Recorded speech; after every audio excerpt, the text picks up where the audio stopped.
Welcome back, folks. It occurred to me as I was making my top 50 list that there were a lot of games that were sort of in consideration but didn't make the cut.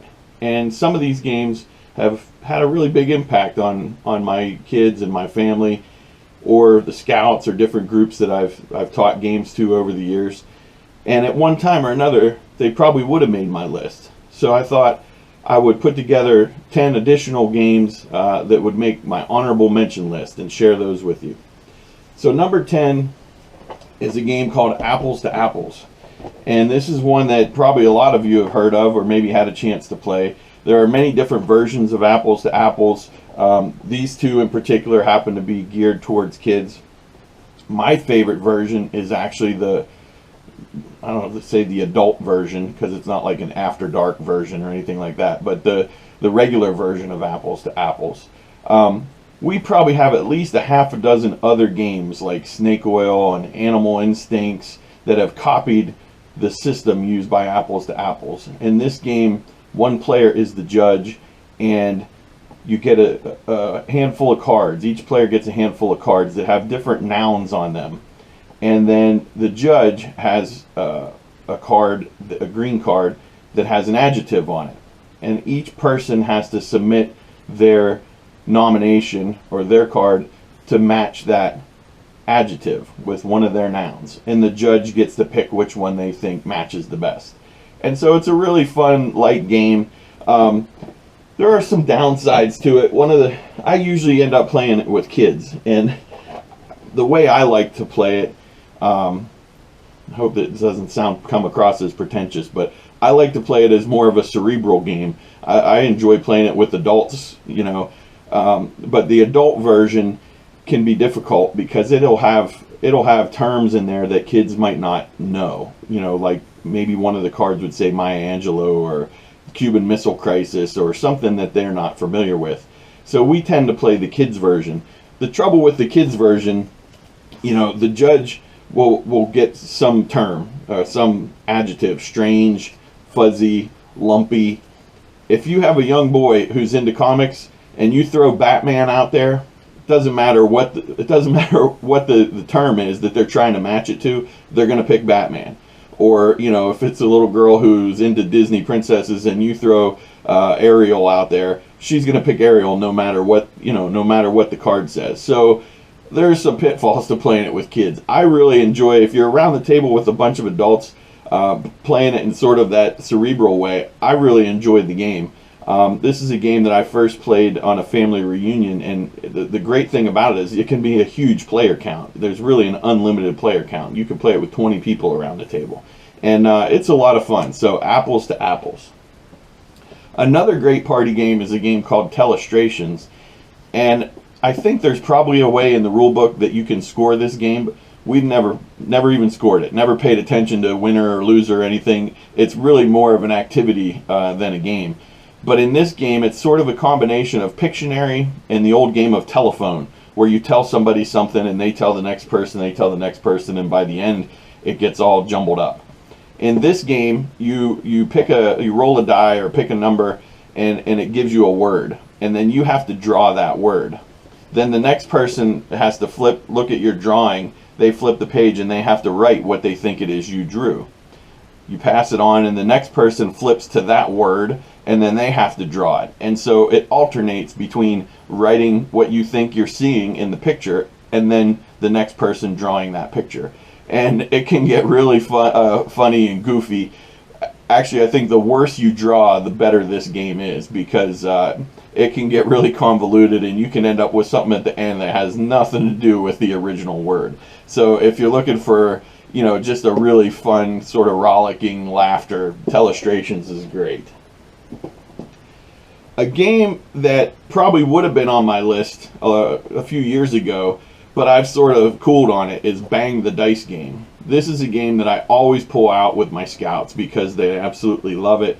It's a great game for sort of beginners that are just into the hobby, something different. In this game, each person has a secret role. You're either the sheriff or the sheriff's deputy, the good guys. You're the outlaws, who are the bad guys, and you're the renegades, who are kind of like the good, the bad, and the ugly, right? The renegades just want to wipe out everybody.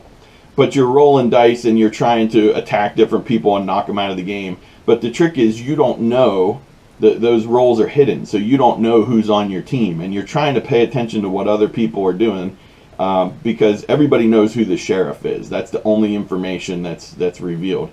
And so you watch what other people are doing, and you can pick up clues as to who you're trying to go after. The great thing about this game is, even though it has player elimination, where you can be knocked out if you lose all your life points, the game is so quick. It only takes 5-10 minutes to play a game. So as soon as you play one, you're going to want to run it back and play again. And you may play 6 or 8 games of this in a row. This is always a huge hit with the Scouts, and so we've played a lot of Bang the Dice game. Another really quick game that I just picked up a year or two ago is a game called Mountain Goats. This is a fantastic game if you have younger kids who are just learning to add and subtract, because this is a super simple game where you have these different mountain goats and they're going up the hill, and the hill is different numbers, 6, 7, 8, 5, 6, 7, 8, 9, 10. And all you do is roll dice, and you use those dice in different combinations to move your mountain goats up the hill. And so if you roll, say, 3 5s and a 6, you could move your number 5 mountain goat up 3 spots for the 3 5s, and then move your number 6 mountain goat up 1. Or you could take the 2 5s, add them together, and move your 10 mountain goat up 1.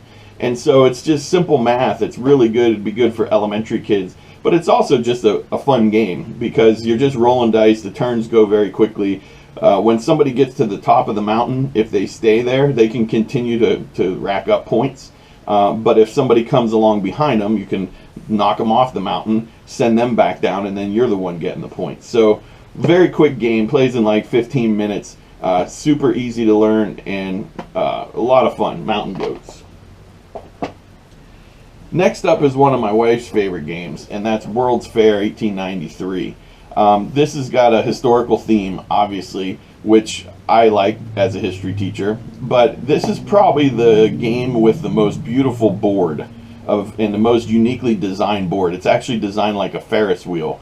There are some downsides to this game. I have this hunch that there's a first player advantage because sometimes the first player gets one more turn than everybody else, just the way the game is designed. But essentially you're competing to put different supporters out on the board in areas like manufacturing and agriculture and electricity and automotive, fine arts.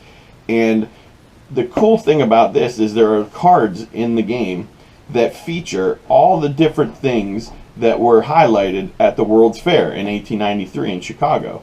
And so, you know, in between your turns, as you're just sitting there waiting to take your next turn, you can look at the cards and you can learn all kinds of really cool stuff, you know, like shredded wheat was revealed or was shown for the first time at the World's Fair, you know, little quirky things like that. But this is a really unique game. I think it's out of print now, so it's very difficult to get.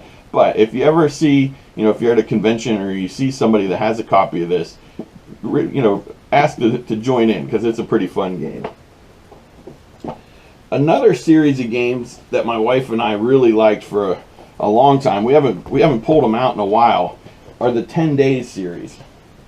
I'll try to get them all here. There's actually there's 10 Days in the Americas, 10 Days in Africa, 10 Days in Asia, 10 Days in the United States, 10 Days in Europe. So there's a whole series of these games. And it's a very simple premise where you're trying to create a journey and connect from one state to another or one country to another.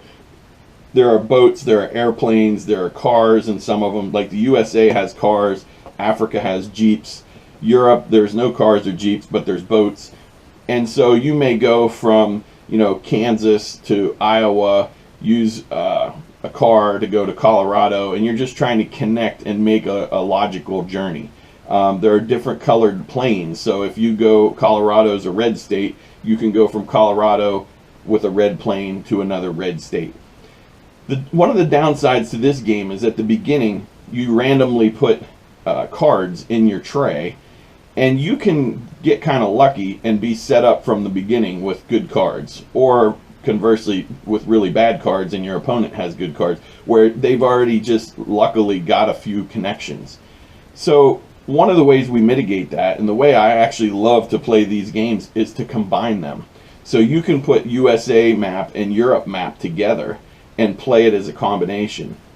And then when you set them up, you just alternate which ones you put in your tray. So there's really not a way to have that luck factor in at the beginning. So one way that we've played it in the past is we put all these together and basically played the whole world at one time, which is really awesome.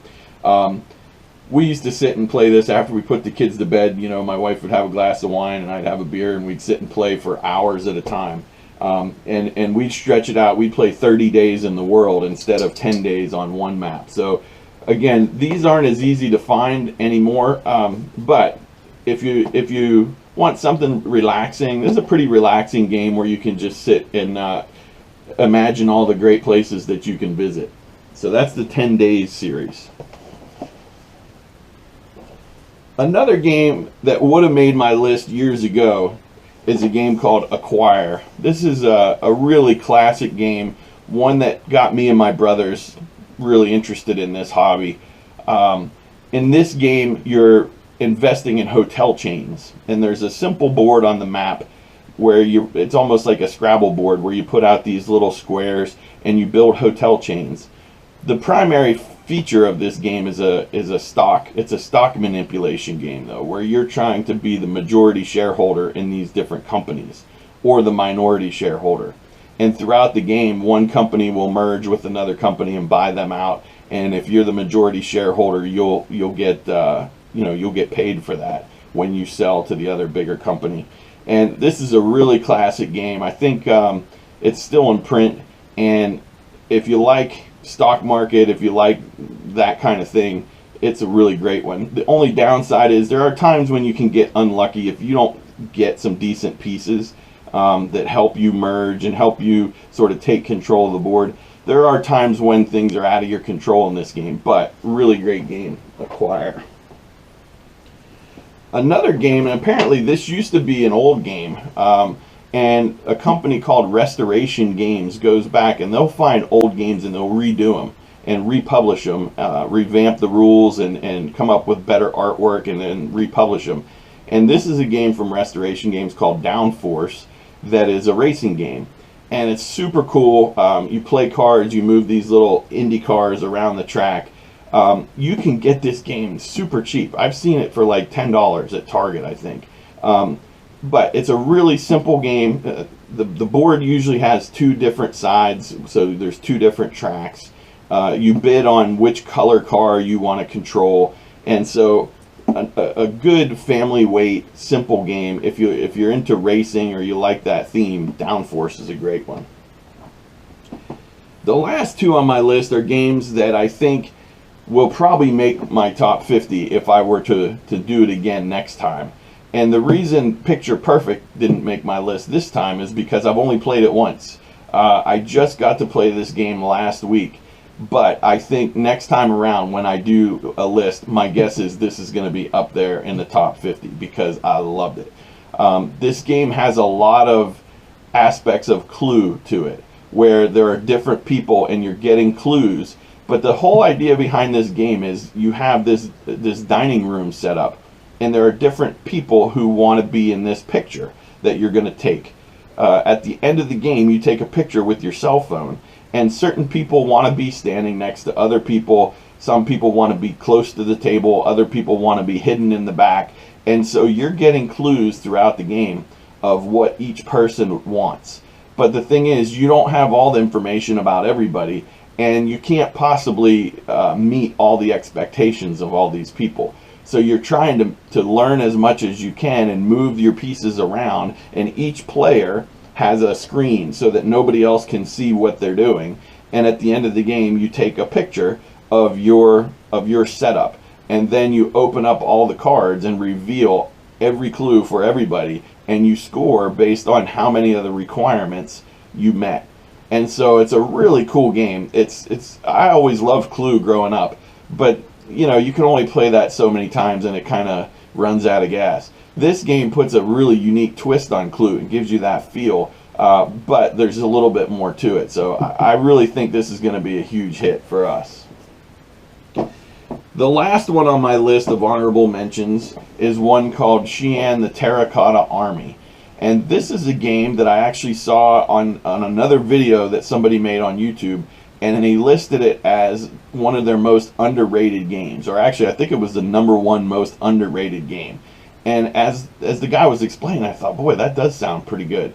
So I actually got this game in a trade, and it's been sitting on my shelf for a while. The reason it didn't make my top 50 is because I just got it to the table last week, and I've played it twice so far, and this looks like a fantastic game. I think it may have the potential to be in my top 10 at some point.